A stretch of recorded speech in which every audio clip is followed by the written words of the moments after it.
প্রিয় দেশবাসী ভাই ও বোনেরা, বিদেশে অবস্থানরত বাংলাদেশি ভাই ও বোনেরা, আসসালামু আলাইকুম রহমতুল্লাহ। আশা করি আপনারা সকলেই আল্লাহর মেহেরবানিতে ভালো আছেন এবং সুস্থ আছেন। আজ আমি আপনাদের সামনে এসেছি কোনো গতানুগতিক রাজনৈতিক ভাষণ দেওয়ার জন্য নয়। আজ আমি একেবারে মনের ভেতরের কিছু কথা আপনাদের সাথে ভাগাভাগি করতে চাই, যে কথাগুলো একজন জেএনজি, একজন যুবক আর আমাদের প্রজন্ম সবার সাথে সম্পৃক্ত। একজন মুসলমানের জন্য যেমন তেমনি আমাদের দেশের অন্য ধর্মের সকল ভাই বোনদের জন্য। প্রিয় দেশবাসী, আজ আমি এখানে যাদের কারণে কথা বলছি সেই জুলাইয়ের মহান শহীদদের রুহের মাগফিরাত কামনা করছি। একই সাথে মহান মুক্তিযুদ্ধের শহীদদেরও গভীর শ্রদ্ধাভরে স্মরণ করছি। জুলাইয়ের রক্তক্ষয়ী সংগ্রামে এখনও বহু মানুষ আহত আছেন। আমি তাদের দ্রুত আরোগ্য ও সুস্থতা কামনা করছি। জুলাই হয়েছিল কারণ আমাদের দেশ আমরা একত্রিত হয়েছিলাম। জুলাইতে রাস্তায় নেমেছিল আমাদের তরুণরা, রাস্তায় নেমেছিল আমাদের প্রিয় মা বোনেরা, নারীরা, রাস্তায় নেমেছিল শ্রমিক, কৃষক, সর্বস্তরের ভাইয়েরা এবং সকল মেহনতি মানুষেরা। ফেসিবাদ বিরোধী বিভিন্ন রাজনৈতিক দলের নেতাকর্মীরাও তখন আমরা একাকার হয়েছিলাম। শিক্ষক ও প্রকৌশলী, ডাক্তার সহ বিভিন্ন শ্রেণী পেশার মানুষ তখন রাস্তায় নেমে এসেছিলেন। দেশপ্রেমিক সশস্ত্র বাহিনীর সদস্যরাও সে সময় অত্যন্ত প্রশংসনীয় এবং দায়িত্বপূর্ণ ভূমিকা পালন করেছেন। আমরা জুলাই আর চাই না। আমরা চাই এমন বাংলাদেশ যেখানে আর কোনো দিন জনগণকে রাস্তায় নামতে হবে না। আমাদের বুঝতে হবে জুলাই কেন হয়েছিল। জুলাই হয়েছিল একটা বৈষম্যহীন বাংলাদেশের জন্যে। জুলাই হয়েছিল একটা কালো রাজনৈতিক ধারার পরিবর্তনের জন্যে। যুগের পর যুগ ক্ষমতা কুক্ষিগত ছিল পরিবারতন্ত্রের হাতে, নির্দিষ্ট গোষ্ঠীর হাতে।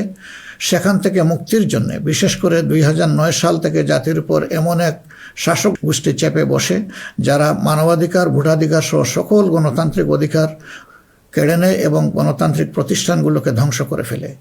গুম, বিচার বহির্ভূত হত্যা, আয়নাগর প্রতিষ্ঠার মাধ্যমে জনগণের উপর নিপীড়ন চালায়। 2014, 18 ও 24-এর পরপর 3টি জাতীয় নির্বাচনের নামে তামাশার মাধ্যমে আমাদের ভোটের অধিকার হরণ করা হয়। এইসব নিপীড়ন এবং অধিকার ফিরে পাওয়ার জন্যই এসেছিল রক্তাক্ত জুলাই। আমাদের তরুণরা এখন একটা নতুন দেশ দেখতে চায়, যে দেশকে তারা গর্ব করে বলতে পারবে নতুন বাংলাদেশ, এটি আমার দেশ 2.0। এক কথায় যদি বলি, দেশের মানুষ পরিবর্তন চায়, কিন্তু একটি মহল পরিবর্তনের বিরোধী। কারণ পরিবর্তন হলেই তাদের অপকর্মের পথ বন্ধ হবে, মানুষের অধিকার কেড়ে নেওয়ার সুযোগ থাকবে না। এই সংস্কৃতি বদলানোর সাহস সবার থাকে না। ক্ষমতাবানদের বিরুদ্ধে রুখে দাঁড়ানোর হিম্মত সবার হয় না। এই হিম্মত দেখিয়েছে আবরার ফাহাদ, আবু সাইদ মুগ্ধ, উসমান হাদি এবং তাদের সহযোদ্ধারা। তাদের রক্তের শপথ নিয়ে নতুন প্রজন্মের লক্ষ লক্ষ সাহসী সন্তান আজ এই পরিবর্তনের জন্য প্রস্তুত। এই দেশ আমাদের সময়ের এই সাহসী সন্তানদের হাতেই তুলে দিতে চাই। কারণ বাংলাদেশের ভবিষ্যৎ এই তরুণরাই রচনা করবে। এই তরুণরা পরিশ্রমী, তরুণরা সাহসী, তারা মেধাবী। এই তরুণরাই পরিবর্তনকে ভালোবাসে। তরুণরা নতুনকে আলিঙ্গন করে, সত্য বলতে দ্বিধাবোধ করে না, প্রযুক্তি বুঝে এবং সামনে এগিয়ে নিয়ে যেতে জানে। তারাই পারবে নতুন বাংলাদেশ গড়ে দিতে। আমরা তোমাদের হাত ধরতে চাই। জুলাইয়ের মতো কাঁধে কাঁধ মিলিয়ে দেশ গড়ার কাজে সঙ্গী হতে চাই। প্রচলিত ধারা বদলাতে চাই। দেশটা বিভেদ এবং বিভাজনের রাজনীতি থেকে মুক্ত করতে চাই। মানুষের জীবনে শান্তি ফিরে আসুক, এটি আমাদের প্রয়াস, এই আমাদের চাওয়া। সবাইকে নিয়ে ঐক্যের বাংলাদেশ গড়তে চাই। এমন বাংলাদেশ যেখানে কেবল পারিবারিক পরিচয়ে কেউ দেশের চালকের আসনে বসতে পারবে না। এমন বাংলাদেশ যেখানে রাষ্ট্র হবে সবার, সরকার হবে জনগণের। প্রিয় দেশবাসী, জনগণ চায় একটু নিরাপত্তা, সুশাসন আর ইনসাফ। তাই আগামীর বাংলাদেশকে এসব অঙ্গীকার এবং মূল্যবোধের আলোকে সাজাতে চাই। রাষ্ট্রের মৌলিক কিছু সংস্কারের লক্ষ্যে জুলাই বিপ্লব পরবর্তী সরকার কিছু পদক্ষেপ গ্রহণ করেছিল, কিন্তু তা সম্পূর্ণ বাস্তবায়িত হয়নি। এই বাস্তবায়ন সম্ভব হবে আগামীতে যে গণভোট, সেই গণভোটে আমরা যদি আমাদের মূল্যবান ভোট দিয়ে হা বলি, তাহলে সংস্কার প্রক্রিয়া তার পূর্ণতা পাবে ইনশাআল্লাহ। আমরা এই জন্যেই জনগণকে বলবো যে গণভোটে হা বলুন এবং সংস্কারতে আলিঙ্গন করুন। আমাদের সন্তানদের স্বপ্ন পূরণে আপনিও গুরুত্বপূর্ণ অংশীদার হন। নতুন বাংলাদেশের আকাঙ্ক্ষার আলোকে আমাদের পরিকল্পনা, কর্মসূচি, অঙ্গীকার আপনাদের নিকট স্পষ্ট করার চেষ্টা করেছি। বাংলাদেশে আমরাই প্রথম পলিসি সামিটের মাধ্যমে রাষ্ট্র পরিচালনার নীতি কৌশল জনগণের সামনে তুলে ধরেছি। আমাদের নির্বাচনী ইশতেহারে এর প্রতিফলন রয়েছে। এই প্রক্রিয়ায় অনেকেই আমাদেরকে সহযোগিতা করেছেন, তাদের প্রতি আমরা কৃতজ্ঞ। এছাড়াও আমরা সমাজের বিভিন্ন শ্রেণী পেশার মানুষের সাথে কথা বলেছি, বসেছি এবং তাদের মূল্যবান মতামত পরামর্শ আমরা গ্রহণ করেছি। আমরা সুযোগ পেলে মহান আল্লাহর ইচ্ছায় জনগণের ভালোবাসায় সরকার গঠন করলে প্রথম দিনে ফজরের নামাজ পড়েই আমরা আমাদের পরিকল্পনা বাস্তবায়ন শুরু করব ইনশাআল্লাহ। প্রিয় দেশবাসী, আমাদের শাসক শ্রেণী সরকারি পদে নির্বাচিত হওয়ার পর নিজেদেরকে দেশের মালিক গণ্য করেছে। ফলে রাষ্ট্রীয় সম্পদ, পদ, পদবি, নীতি, প্রতিষ্ঠান সব কিছু ব্যক্তিগত ও দলীয় স্বার্থ হাসিলের উপায় হিসাবে অন্যায়ভাবে ব্যবহার করা হয়েছে। এর ফলে চুরি ও দুর্নীতি, স্বজনপ্রীতির মাধ্যমে প্রতারিত করে জনগণের সম্পদ লুণ্ঠন করা হয়েছে। উন্নয়ন প্রকল্প ব্যক্তিগত ও দলীয় লুণ্ঠনের সিঁড়ি হিসাবে ব্যবহৃত হয়েছে। এই ব্যবস্থার অবসান ঘটানোই আমাদের প্রধান লক্ষ্য। আলহামদুলিল্লাহ, অতীতে জামাতে ইসলামী থেকে যারা জনপ্রতিনিধি হিসাবে সংসদ, সরকার ও স্থানীয় সরকারের দায়িত্ব পালন করেছেন, তারা কেউই দুর্নীতির দায়ে অভিযুক্ত হননি। তারা দক্ষতার সাথে দায়িত্ব পালন করেছেন। আপনারা দেশের মানুষ, তারই সাক্ষী।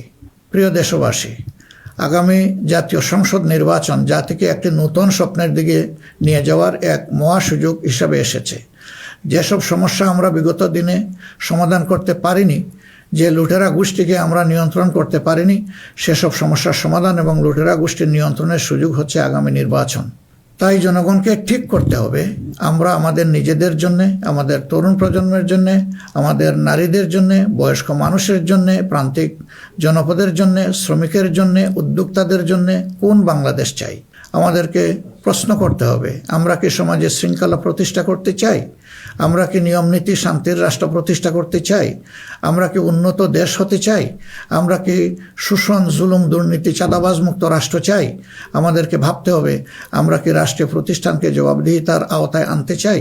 যোগ্যতা ও সততাকে সরকারি পদের জন্য মৌলিক শর্ত করতে চাই? আমরা কি আমাদের জাতীয় সক্ষমতা ও সৃজনশীলতা বৃদ্ধি করতে চাই? এসব বিষয়ে যদি আমরা ইতিবাচক পরিবর্তন দেখতে চাই, তাহলে আমাদেরকে আগামী নির্বাচন নিয়ে নৈতিকভাবে ভাবতে হবে। রাজনৈতিকতার ফুলঝুরির বাইরে এসে বাস্তবতার আলোকে সৎ ও দক্ষ নিষ্ঠাবান নেতৃত্ব প্রতিষ্ঠা করতে হবে। প্রিয় ভাই ও বোনেরা, আমরা আমাদের নির্বাচনী ইশতেহারে বলেছি যে আমাদের স্বপ্নের বাংলাদেশ তৈরির জন্য 5টি বিষয়ে হা এবং 5টি বিষয়ে না বলতে হবে। সততা, ঐক্য, ইনসাফ, দক্ষতা ও কর্মসংস্থানকে আমরা হা বলতে বলেছি, কারণ এসব মৌলিক শর্ত ছাড়া বৈষম্যহীন, উন্নত, নৈতিক, মানসম্পন্ন বাংলাদেশ প্রতিষ্ঠা সম্ভব নয়। পাশাপাশি দুর্নীতি, ফ্যাসিবাদ, আধিপত্যবাদ, বেকারত্ব, চাঁদাবাজিকে স্পষ্ট না করতে বলেছি। প্রিয় দেশবাসী, বাংলাদেশ আয়তনে ছোট্ট কিন্তু জনসংখ্যার দিক থেকে একটি বড় দেশ। এই জনসংখ্যাকে অনেকে সমস্যা হিসেবে বিবেচনা করলেও আমরা মনে করি এটি আল্লাহর নিয়ামত এবং এক বড় সম্পদ। তাই আমাদের জনসংখ্যাকে জনশক্তিতে রূপান্তর করতে হলে নীতি এবং নৈতিকতা ভিত্তিক রাজনীতির বিকল্প নেই। সমাজে নীতি, নৈতিকতা, শৃঙ্খলা, জবাবদিহিতা প্রতিষ্ঠা করা ছাড়া কোনো জাতি এগোতে পারেনি, আমাদের পক্ষে অসম্ভব না। যে সমাজে নারীর মর্যাদা রক্ষা করতে পারে না, সেই সমাজ কখনো সমৃদ্ধ হতে পারে না। আমরা ক্ষমতায় এলে নারীরা কেবল ঘরের ভেতরে নয়, সমাজের মূলধারার নেতৃত্বে থাকবেন সগৌরবে। কর্পোরেট জগৎ থেকে রাজনীতি সবখানে তাদের মেধার মূল্যায়ন হবে কোনো বৈষম্য ছাড়াই। আমরা এমন এক দেশ গড়ার প্রতিশ্রুতি দিচ্ছি যেখানে কোনো মা, বোনকে, মেয়েকে নিরাপত্তাহীনতায় ভুগতে হবে না। আপনাদের অধিকার রক্ষার লড়াইয়ে আমাদের সঙ্গে হন। একটি উন্নত ও আধুনিক দেশ গড়ার কারিগর হিসাবে আমাদের নির্বাচিত করুন।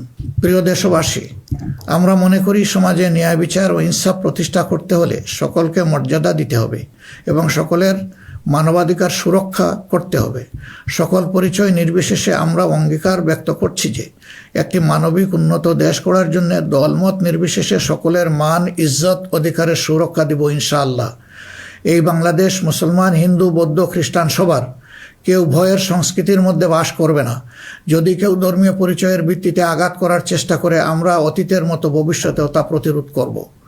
প্রিয় দেশবাসী, আমাদের প্রত্যাশার বাংলাদেশ গড়তে হলে 3টি জায়গায় আমাদেরকে বিশেষ গুরুত্ব দিতে হবে। একটি হচ্ছে শিক্ষায় সংস্কার। শিক্ষা হতে হবে নৈতিকতা ভিত্তিক এবং সেটা হতে হবে টেক বেসড। এখনকার দুনিয়া সারাই প্রযুক্তিভিত্তিক শিক্ষার উপর নির্ভরশীল।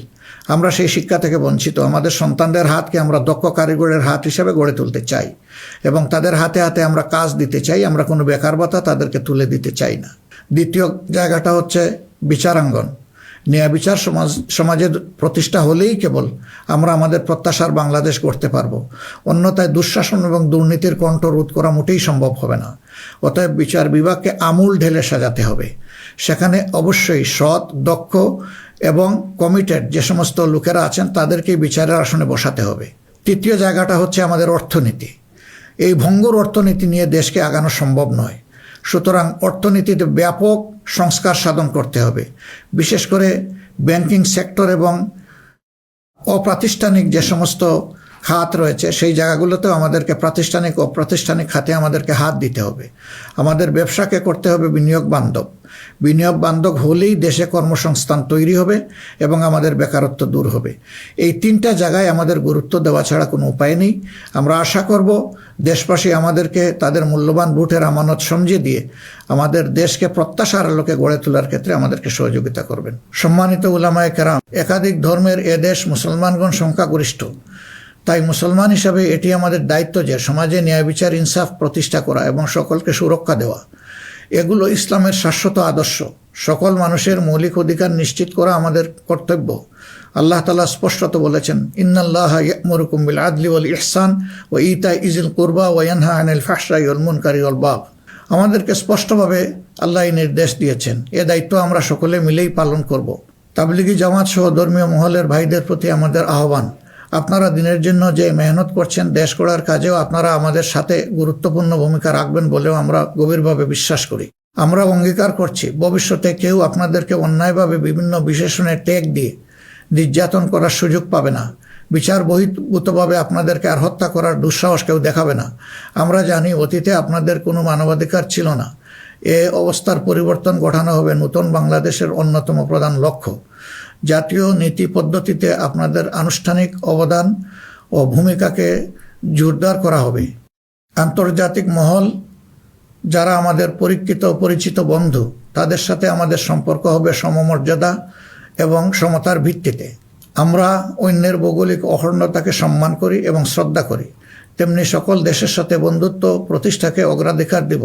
তবে আমাদের জাতীয় স্বার্থ মর্যাদা, জাতীয় উন্নয়ন, অগ্রাধিকার আন্তর্জাতিক সম্পর্ক নির্মাণে প্রধান ভূমিকা রাখবে। বৈশ্বিক উন্নয়ন চ্যালেঞ্জ সমূহ, বিশেষত জলবায়ু পরিবর্তন নিরসনে আমরা সাধ্যমতো ব্যবস্থা গ্রহণ করব এবং তা হবে স্বচ্ছতার ভিত্তিতে পরিচালিত।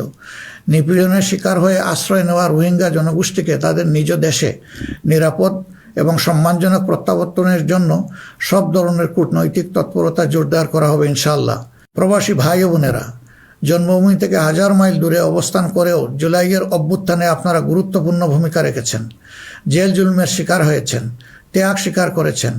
ইতিমধ্যে আপনারা আপনাদের ভোটাধিকার প্রয়োগ করে নতুন বাংলাদেশে নিজেদের অধিকার প্রতিষ্ঠার পথে ইতিহাস রচনা করেছেন। আমি এতে আনন্দিত। আগামী দিনে দেশ গড়ার এই অভিযাত্রায় আপনাদের সক্রিয় অংশগ্রহণ ছাড়া আমাদের নতুন বাংলাদেশের স্বপ্ন অপূর্ণই থেকে যাবে। আমরা চাই প্রবাসীদের অধিকার এবং মর্যাদা রাষ্ট্রীয়ভাবে নিশ্চিত করতে। সে লক্ষ্যেই প্রবাসীদের জন্য ভলান্টিয়ার প্রতিনিধি নির্বাচন করা হবে, যারা প্রবাসীদের বিভিন্ন সুযোগ সুবিধা, সেবা এবং সমস্যার বিষয়ে দূতাবাস বা হাইকমিশনের সাথে সরাসরি সমন্বয় করে প্রবাসীদের স্বার্থে উপদেষ্টা ও প্রতিনিধি হিসাবে কাজ করবে। তাছাড়াও বাংলাদেশের বাইরে যেখানে যেখানে সমস্যা রয়েছে, যেমন ইংল্যান্ডে ম্যানচেস্টার ফ্লাইট বন্ধ করে রাখা হয়েছে, আমরা কথা দিচ্ছি আর কোনো ফ্লাইট বন্ধ হবে না, বরঞ্চ পূর্বের চালু ফ্লাইটগুলো আমরা আবার ফিরিয়ে নিয়ে আসব। নিউ ইয়র্কে নতুন করে বাংলাদেশ ফ্লাইট ইনশাল্লাহ চালু হবে। এরকম দুনিয়ার যে যে জায়গায় এই ফ্লাইটগুলো চালু হওয়া দরকার তা আমরা নিশ্চিত করার ব্যাপারে বদ্ধপরিকর।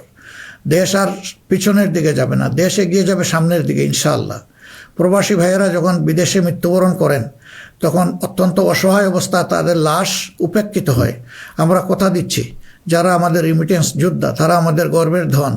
কেউ যদি আল্লাহর ইচ্ছায় বিদেশে ইন্তেকাল করেন, আমরা অত্যন্ত সম্মানের সাথে আমাদের কাঁধে করে তাদের লাশ দেশে বয়ে নিয়ে আসবো ইনশাআল্লাহ। আমাদের প্রবাসীরাও জাতীয় সংসদে আনুপাতিক হারে ইনশাআল্লাহ তাদের প্রতিনিধিত্ব আমরা নিশ্চিত করার পক্ষে। প্রবাসীদের সঙ্গত সমস্ত বিষয়গুলো আমরা গুরুত্বের সাথে বিবেচনায় নিয়ে দেশে যাতে কোনোভাবে তারা নিপীড়নের শিকার না হন তা আমরা নিশ্চিত করব ইনশাআল্লাহ। প্রিয় দেশবাসী, নির্বাচনী প্রচারণা শুরু হওয়ার পর থেকে দেশের বিভিন্ন প্রান্তে আমরা গিয়েছি। আপনারা আমাদের সভা সমাবেশে যোগ দিয়েছেন, আমাদের কথা শুনেছেন। আপনাদের ভালোবাসা, অংশগ্রহণ ও সহযোগিতায় আমরা অভিভূত, আমরা মুগ্ধ। আমরা আপনাদের প্রতি চিরকৃতজ্ঞ। আমাদের নির্বাচনী প্রচারণা বা অন্যান্য কার্যক্রমে কেউ কষ্ট পেয়ে থাকলে আপনাদের কাছে আমরা ক্ষমা প্রার্থী। আগামী নির্বাচন সুষ্ঠুভাবে আয়োজন করা সকল রাজনৈতিক দলের নৈতিক দায়িত্ব। তাই আমাদের আহ্বান হবে নির্বাচনী আচরণ বিধিগুলোকে সম্মান জানানো এবং প্রতিদ্বন্দ্বী রাজনৈতিক দলের বৈধ অধিকারকে সম্মান করা। সুষ্ঠু নির্বাচন আয়োজনের মাধ্যমে রাজনৈতিক স্থিতিশীলতা নিশ্চিত করা হবে আমাদের রাজনৈতিক অঙ্গীকার। প্রশাসন ও আইন শৃঙ্খলা রক্ষাকারী বাহিনীর সদস্যরা নিরাপত্তার দায়িত্ব তারা পালন করেছেন অত্যন্ত নিষ্ঠার সাথে। আমাদের সাংবাদিক ভাই এবং বোনেরা অনেক কষ্ট করে আমাদের বিভিন্ন অনুষ্ঠান কভার করেছেন। আপনাদের প্রতি গভীরভাবে আমরা কৃতজ্ঞ। আপনাদের ঋণ শোধ করতে পারবো না। আপনারা ভালো থাকবেন। আমাদের দলের বিভিন্ন পর্যায়ে নেতাকর্মী, শুভাকাঙ্ক্ষী এবং নির্বাচনী জোটের নেতৃবৃন্দ কর্মীগণ নিরলস পরিশ্রম করে যাচ্ছেন, আর্থিক ত্যাগ করেছেন। শেরপুরে আমার ভাই রেজাউল করিম প্রতিপক্ষের নির্মম আঘাতে শাহাদত বরণ করেছেন। আল্লাহ রাব্বুল আলামিন তার এই ত্যাগকে কবুল করুন এবং তাকে শহীদ হিসাবে কবুল করুন। আমাদের ভাই জনাব মোহাম্মদ নুরুজ্জামান বাদল, যিনি শেরপুর 3 আসনের প্রার্থী ছিলেন, তিনি ইন্তেকাল করেছেন। আল্লাহ তাকে উত্তম পুরস্কার দিন এবং জান্নাত নসিব করুন। প্রিয় দেশবাসী, আমরা আন্তরিকভাবে বিশ্বাস করি যে রাষ্ট্রীয় দায়িত্ব হচ্ছে আমানত। রাষ্ট্রীয় দায়িত্ব কোনো উপভোগের বিষয় নয়। সর্বাবস্থায় আমরা স্মরণে রাখব আমরা প্রত্যেকে দায়িত্বশীল এবং আমাদের দায়িত্বের ব্যাপারে জিজ্ঞাসাবাদ করা হবে। আমরা হযরতে ওমরের সেই বিখ্যাত উক্তি ও দায়িত্বশীলতা মনে রাখব যে ফুরাত তীরে একটি কুকুর না খেয়ে যদি মরে তাহলে তার জন্যও তাকে জবাবদিহি করতে হবে। আল্লাহর নির্দেশ অনুসারে আমরা ন্যায় বিচার প্রতিষ্ঠায় অঙ্গীকারবদ্ধ থাকব ইনশাআল্লাহ। আশা করি আপনারা আমাদের অঙ্গীকার ও স্বপ্নকে বিশ্বাস করে জাতীয় সংসদ নির্বাচনে আমাদের প্রতি সমর্থন জানাবেন। আগামী 12 ফেব্রুয়ারি তারিখে জামাতে ইসলামের প্রার্থীদেরকে দাঁড়িপাল্লা মার্কায় এবং যেসব অঞ্চলে 11 দলীয় অপর প্রার্থী রয়েছেন তাদেরকে আপনারা আপনাদের এলাকায় ইনশাআল্লাহ মূল্যবান ভোট দিয়ে নির্বাচিত করবেন। এই আকুল আবেদন আপনাদের সকলের প্রতি রাখলাম। আল্লাহ পরিবর্তনের এক মহা সুযোগ আমাদেরকে এনে দিয়েছেন। আসুন সেটা কাজে লাগাই। বিগত দিনের রাজনীতি পরিহার করি, একটি নতুন বাংলাদেশ তৈরি করি যেখানে সবাই মান, ইজ্জত ও মর্যাদা নিয়ে বাস করবে। আমরা আমাদের তরুণ সমাজকে সমাজের ককপিটে বসিয়ে দিতে চাই। বাংলাদেশ নামের উড়োজাহাজটি তারাই চালাবে, তারাই হবে ক্যাপ্টেন, তারাই হবে এটার পাইলট। আমরা গিয়ে বসবো প্যাসেঞ্জার সিটে। হে তরুণরা, তোমরা তৈরি হয়ে যাও। এই দেশ তোমাদের জন্যে, এই দেশ তোমাদের হাতেই তুলে দিতে চাই এবং এই দেশ তোমাদের হাতেই আমাদেরকে সেদিন টেকিয়ে রাখতে পারেনি। ইনশাআল্লাহ আগামীতেও কোনো বাধা আমাদেরকে টেকিয়ে রাখতে পারবে না। আমরা আমাদের প্রিয় জনগণের এবং আমরা বিশ্বাস করি আমাদের জনগণ আমাদেরকে ভালোবাসে। জনগণের এই ভালোবাসায় আমরা অভিভূত এবং আমরা পূর্ণ আস্থা রাখি আমাদের জনগণের রায়ের প্রতি। আপনাদের সকলকে আজকের এই পর্যায়ে এসে আরেকবার আমি আহ্বান জানাবো, আসুন একটু নতুন বাংলাদেশ, তরুণদের প্রত্যাশার বাংলাদেশ, জিএনডির জন্য আগামী বাংলাদেশ, আমাদের নারী সমাজের জন্য একটা নিরাপদ এবং সম্মানের বাংলাদেশ গড়ে তোলার জন্যে আমরা সবাই আগামী 12 তারিখ দাঁড়িপাল্লা এবং জোটের অপরাপর মার্কা যেখানে যেটা আছে তাতে ভোট দিয়ে 11 দলীয় প্রার্থীদেরকে নির্বাচন করি। তাহলে ইনশাআল্লাহ প্রত্যাশার একটি দেশ আমরা খুঁজে পাবো, একটু নতুন বাংলাদেশ পাবো। আমরা বিশ্বাস করি জনগণ পরিবর্তন চায়, সেই পরিবর্তন জন্যই আমাদের এই আহ্বান। এই পরিবর্তন আমাদের হাতেই ইনশাআল্লাহ মানাবে, অন্য কারো হাতে নয়। দৃশ্য তো এটা আপনারা বুঝতেই পারছেন। আল্লাহ হাফিজ। বাংলাদেশ জিন্দাবাদ। বাংলাদেশ জামাত ইসলামী জিন্দাবাদ। 11 দলীয় নির্বাচনী ঐক্য জিন্দাবাদ।